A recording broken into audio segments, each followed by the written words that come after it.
CUET special series में एक बार फिर से आपका स्वागत है।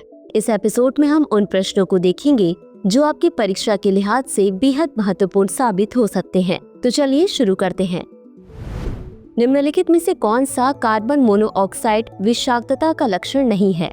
ए मतली, बी चक्कर आना, सी त्वचा पर चकत्ते, डी सिर दर्द।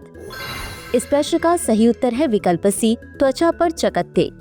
चलिए देखते हैं इसके विश्लेषण को। कार्बन मोनोऑक्साइड विषाक्तता के लक्षणों में सिर दर्द, चक्कर आना, मतली और कमजोरी शामिल है, लेकिन त्वचा पर चकत्ते का CO विषाक्तता से कोई संबंध नहीं है।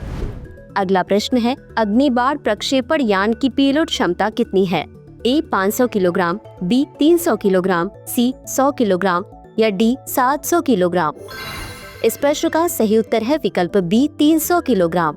चलिए देखते हैं इसके विश्लेषण को। अग्निबाण प्रक्षेपण यान को 700 किलोमीटर की ऊंचाई तक 300 किलोग्राम तक का पेलोड ले जाने के लिए डिजाइन किया गया है, जिससे उपग्रह प्रक्षेपण अधिक सुलभ हो जाएगा। अगला प्रश्न है, हाल ही में रॉटन फ्री टेल्ड बैट कहाँ खोजा गया? ए मेघालय, बी कंबोडिया, सी DDA यमुना जैव विविधता पार्क, डी अरावली जैव विविधता पार्क। इस प्रश्न का सही उत्तर है विकल्प सी, DDA यमुना जैव विविधता पार्क। चलिए देखते हैं इसके विश्लेषण को। यह दुर्लभ चमगादड़ प्रजाति नई दिल्ली स्थित DDA यमुना जैव विविधता पार्क में पाई गई। अगला प्रश्न है, भूविज्ञान संग्रहालय की स्थापना के लिए किस संगठन ने सहयोग किया? ए भारतीय भूवैज्ञानिक सर्वेक्षण, बी राष्ट्रीय विज्ञान संग्रहालय परिषद, सी भारतीय ऐतिहासिक अनुसंधान परिषद, डी भारतीय पुरातत्व सर्वेक्षण। इस प्रश्न का सही उत्तर है विकल्प बी, राष्ट्रीय विज्ञान संग्रहालय परिषद। चलिए देखते हैं इसके विश्लेषण को। इस संग्रहालय का निर्माण राष्ट्रीय विज्ञान संग्रहालय परिषद और ग्वालियर नगर निगम के सहयोग से किया गया है। अगला प्रश्न है, उस ऑपरेशन का नाम क्या था जिसके कारण गोवा आजाद हुआ? A operation Vijay, B operation freedom, C operation independence, D operation unity. इस प्रश्न का सही उत्तर है विकल्प ए, ऑपरेशन विजय।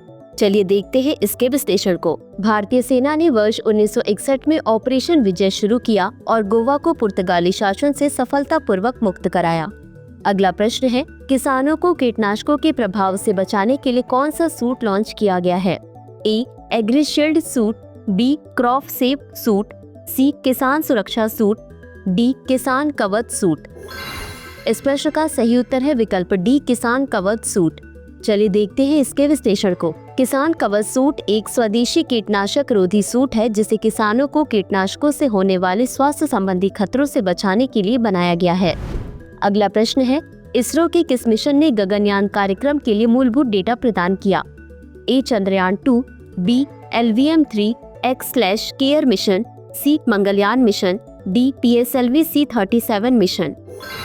इस प्रश्न का सही उत्तर है विकल्प बी, LVM-3 X/केयर मिशन। चलिए देखते हैं इसके विश्लेषण को। इस मिशन ने गगनयान कार्यक्रम और मानव अंतरिक्ष उड़ान प्रौद्योगिकी के लिए महत्वपूर्ण जानकारी प्रदान की। अगला प्रश्न है, कौन सा क्षेत्र H-1B वीजा कार्यक्रम पर बहुत अधिक निर्भर है? ए प्रौद्योगिकी, बी कृषि, सी निर्माण, डी स्वास्थ्य सेवा।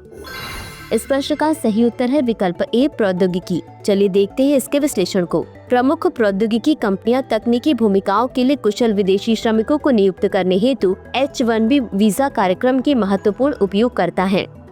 अगला प्रश्न है, राष्ट्रीय सिद्ध संस्थान कहाँ स्थित है? ए बेंगलुरु, बी तांबरम चेन्नई, सी कोयम्बटूर, डी मदुरै। इस प्रश्न का सही उत्तर है विकल्प बी, तांबरम चेन्नई। चलिए देखते हैं इसके विश्लेषण को। राष्ट्रीय सिद्ध संस्थान चेन्नई के तांबरम में स्थित है और इसने गिनीज वर्ल्ड रिकॉर्ड कार्यक्रम की मेजबानी की थी। अगला प्रश्न है, भारत में कितने प्रतिशत भूभाग संरक्षित वन्यजीव क्षेत्रों के लिए समर्पित है? ए 5% से कम, बी 10%, सी 15%, डी 20% से अधिक। इस प्रश्न का सही उत्तर है विकल्प ए, 5% से कम। चलिए देखते हैं इसके विश्लेषण को। भारत में राष्ट्रीय उद्यानों और अभयारण्यों सहित संरक्षित वन्यजीव क्षेत्र कुल भूभाग के 5% से भी कम है। अंत में देखते हैं आज के अभ्यास प्रश्न को। ऑर्बिटल लीजर्स द्वारा अपने मलबा शमन प्रणाली का समर्थन करने के लिए अपेक्षित समय सीमा क्या है? ए 2025, बी 2027, सी 2028, डी 2030। इस प्रश्न का उत्तर कमेंट बॉक्स में जरूर दें आज के लिए बस इतना ही। धन्यवाद।